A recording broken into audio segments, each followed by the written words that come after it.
Welcome to ZA Confidential. It's a terrible time for the South African economy, and who knows, is it going to get any better? I don't believe that the so-called mini budget, which Finance Minister Tito Mboweni unveiled this week, is much more than a cry for help, a medical report on a dying patient. The South African economy is in such terrible trouble. And what did we see in the budget? We saw more money for South African Airways. Now, both him and the Minister for South African Airways, Pravin Gordhan, have been telling us that this isn't a bailout. No. It's the shareholder doing what shareholders do. But the fact is they've been raiding other spending lines within the national budget to find extra cash for SAA. I would be delighted to see SAA fold. We don't need it. It's an airline for the elite. How many people in townships take flights each year? Very few. How many parliamentarians take flights each year? How many ministers take flights each year? Well, that's astronomical. But what do I know, as usual? So for this podcast, I've gathered together two experts with hopefully different perspectives. They are very welcome to disagree with me.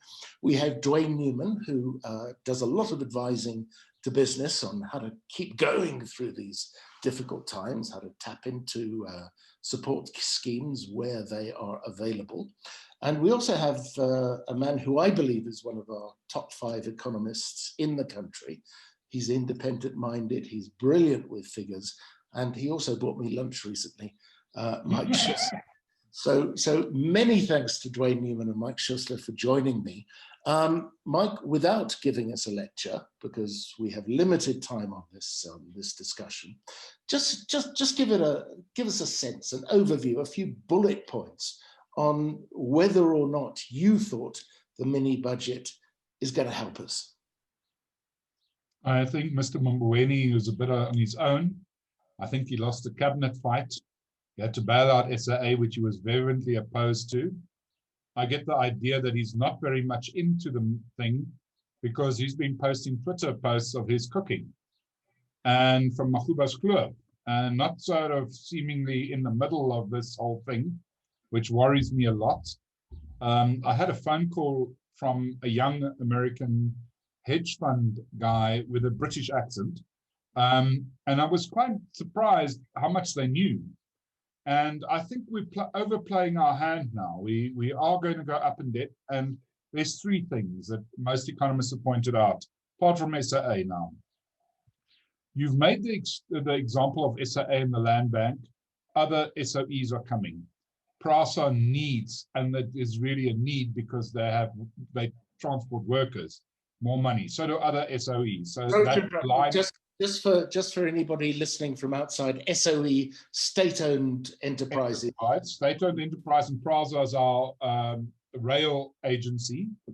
And, we're going to get a lot of state-owned enterprises join that queue, I'm quite certain. And then I think the whole thing about the wages that you're freezing is a little bit risky because these unions are going to fight.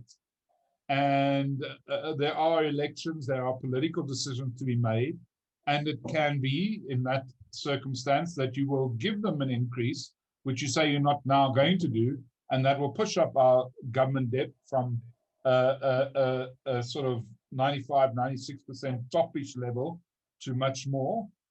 And then there's the growth element, and I'm very convinced we're coming back stronger than most people think on the bounce.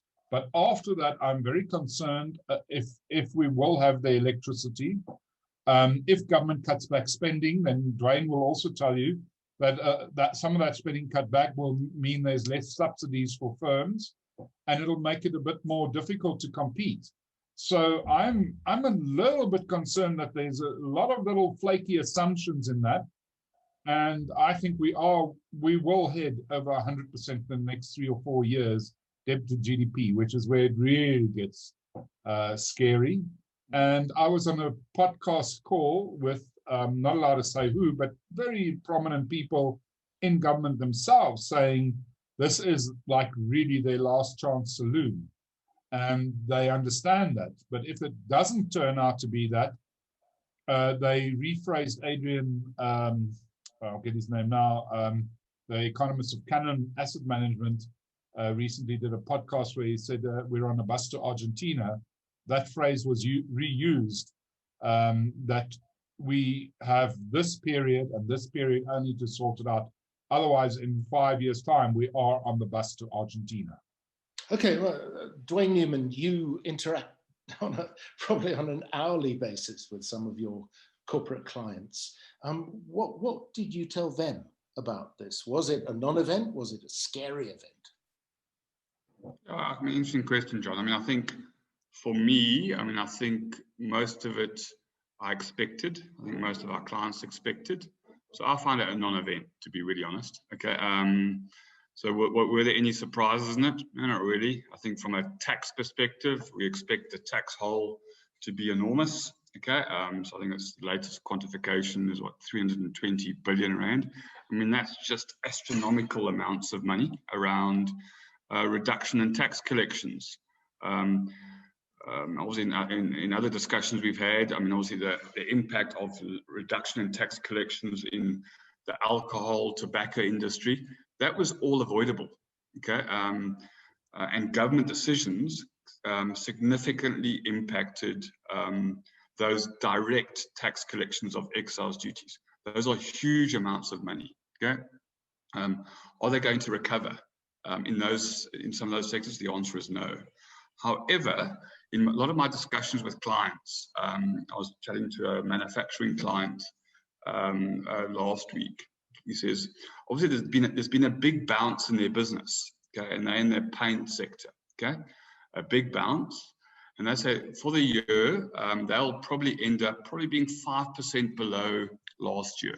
Okay, so initially it was a huge drop off, but they've now struggling to keep up with the demand. Okay, so that gives me hope. Okay, also I'm getting lots of requests from clients because I'm in the incentive business around future expansion.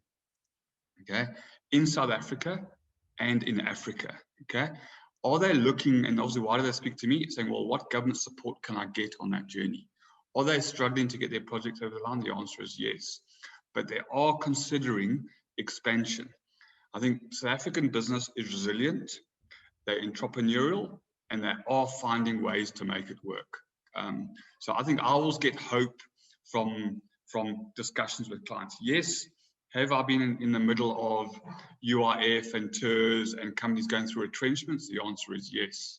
Okay, but they're surviving, John. I think they are surviving. Okay, yes, has the unemployment rates skyrocketed, but I think a lot of the businesses are surviving. Okay, and they are maybe taking out unnecessary costs. So maybe they should have done it before now. Okay, and I think they are poised for growth. So I get a lot of positive from my discussions with business. Yeah, am I a fan of government and a lot of these policies that they're implementing? Not really. I don't think they're making they're making as much a difference as they should. Okay, are they working hard with things like master plans to give support to industries like they have with the automotive industry for many years? The answer is yes. But I think it's the business that's going to make a difference to those as opposed to government. Thanks for that insight, Dwayne. Just going back to you, Mike, we've had these lockdowns. They had lockdowns everywhere. They're having more lockdowns everywhere. It seems to be a policy attempt to keep the lid on the spread of this virus. But while you have a lockdown, you have consequences, you have economic consequences, you have business consequences. How do you think that ignoring what's happening in the rest of the world, and not ignoring what's happening in the rest of the world, because obviously it's important, but focusing in on South Africa, how have we done in terms of lockdowns? Would you give the government 10 out of 10, 5 out of 10, 1 out of 10? I think the initial lockdown was understandable, whether we're talking about the 3 or the 5 weeks. The rest was not really understandable. And we saw, despite that, the cases starting to increase. And there's more and more evidence that the lockdowns locking people inside, especially in poorer communities, has not been very positive. It's actually increased the virus. In South Africa, Dr. Modi said that we now have reached in some areas 44% antibodies. With other words, the virus has spread far and wide. We're getting close to a level of herd immunity, especially in the metros, particularly the Cape one. So what point do I give them? I think by mistake, they should get 6 out of 10. Not because of the lockdowns, but because the lockdowns didn't work in many of the poor communities. So that's what I would do. I would say we became sort of a Sweden by mistake. Okay, Mike, but just looking from the medical side to the economic side, what sort of damage has been caused to? Look, nobody's going to argue that the tourism industry, the restaurant industry, many of the service sectors have had a lot of damage. Where the damage is not that evident is in some of the manufacturing, some of the mining, but it will bounce back there. And I agree with Dwayne that we both agree, I think, that the bounce back is much better. It's that last 4, 5, 6% that's going to be a tougher call. And that's where your other constraints like power and so on will play a role. On the taxation and spending side, just while we're talking about the media, we're going to have a hole of 700 billion, minimum. The government is talking 15.7 or a 15.7% debt to GDP this year, or not deficit. That is huge, and that does help business now. But when you turn around in a year or two's time, and you have to start paying that back, and you have to start bringing down the amount of spending, like the tours and everything else, it will become evident that it is a huge problem. And they've now said to us in the budget that wasn't widely publicized, but they expect the UIF to still pay out more than they receive. So there will be a period of about a year where that carries on. But I think they mean the more permanent ones. You can ask Dwayne on the more technical aspects of that. But it says to me that at some stage, all these things, the SASSA grants and everything, will come to an end. And that's when we're going to see the real damage that's of a more, let's call it maybe not permanent nature, but a more longer term or medium term nature. And I think that's the concern, John.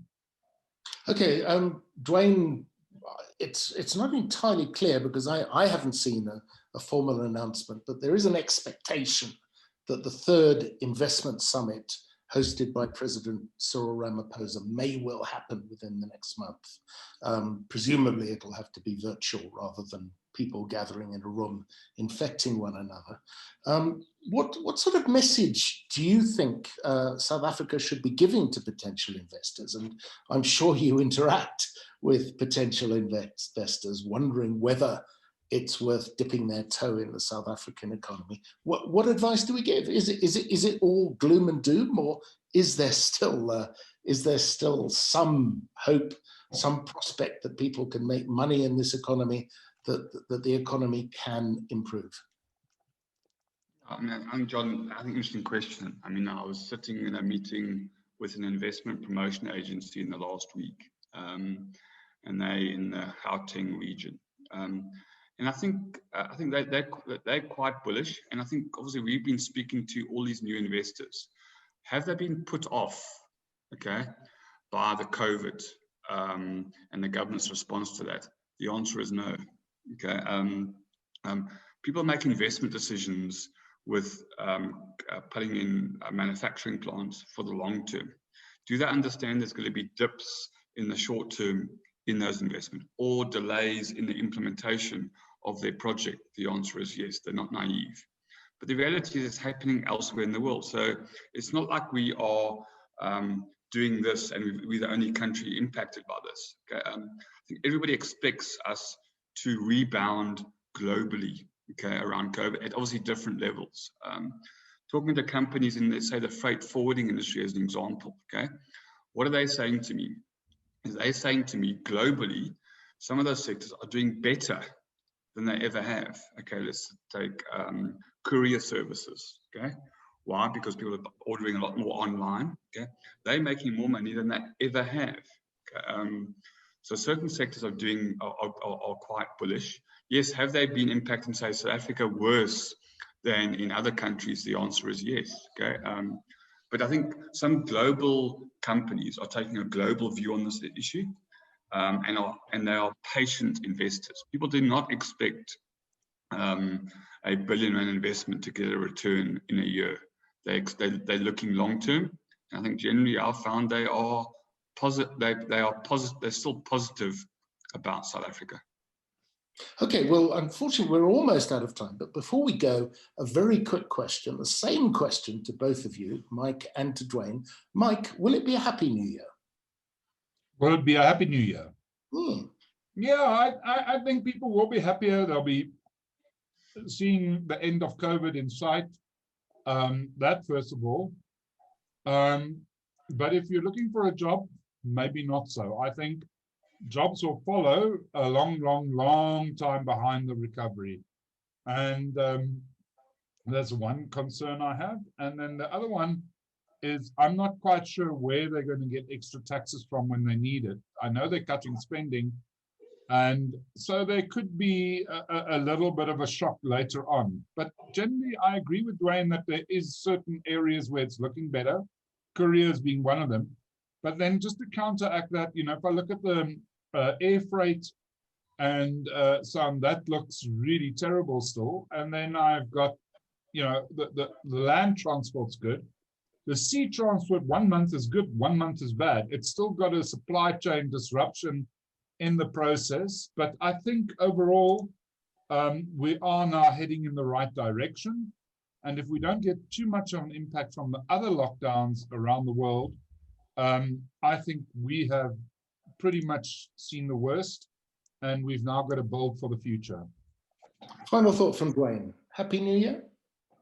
I mean, I think the retailers are going to struggle this year, John. I think people are saving money, and they have to. I mean, back to Mike's point, I mean, the jobs are in short supply. Are people going to get new jobs at the end of the year? Unlikely. Okay. So I think retailers are going to struggle. Are people going to get new jobs? Unlikely. But I think saying that, I think a lot of people are tired from the year. Okay. It's been an exhausting year mentally for many people. I think they're really looking forward to some leave in December, and I think they will be able to take it and get refreshed for the year, for next year. Well, many thanks to Mike Schussler and to Dwayne Newman. I found this discussion very fruitful, and chat to you soon, gentlemen. I'm John Fraser. That was ZA Confidential, not brought to you by Woolworths or Telkom, but brought to you with love and in the hope that we will all have a very healthy and safe 2021.